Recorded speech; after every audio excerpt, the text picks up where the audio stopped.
ዛሬ ደግሞ የምንለቀው ባይጥ ለምትቸገሩና እህሌን በላብኝ፣ ጎማዬን ቀደደብኝ፣ ልብሴን በላብኝ ብላችሁ ባይጥ መጨነቅ ከዚህ በኋላ ቀረ። መፍትሄውን ይዤላችሁ ቀርብ ያለውና መፍትሄውን አይታችሁ እንድትጠቀሙት አደራ እላለሁ። ይህንን ቪዲዮ አይታችሁ ሼር፣ ላይክ፣ ሰብስክራይብ ማድረጉን እንዳዘነጉ እሱን አደራ እላለሁ።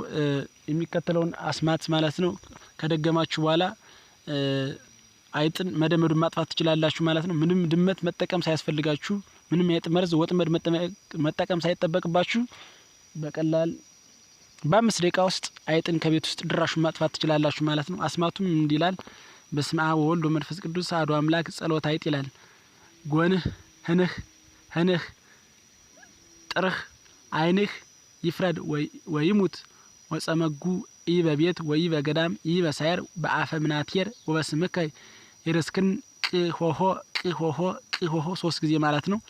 ዛሰርከ በቃለከ ሰማይ ወምድር ዛሰርከ በቃለከ ባህረ ወነፋስ ወበዛሰርከ በቃለከ አድባረ ወአውግረ በዛሰርከ ያቱኤል ባይለዝንቱ አስማቲከ ለጉም ወለጉም አፍሆሙ ላይጥ ወይም አንጽዮን ብላችሁ ማስገባት ትችላላችሁ። ከመይ ብሉ እክሌ ለገብርከ ለገብር ከሚለው ላይ የባለ ንብረቱን የባለቤቱን ስም ማስገባት ነው። የሚገባም ስመ መሐሪና ስመ ክርስትና ደስ ያለን ሁለቱንም ማስገባት ትችላለ።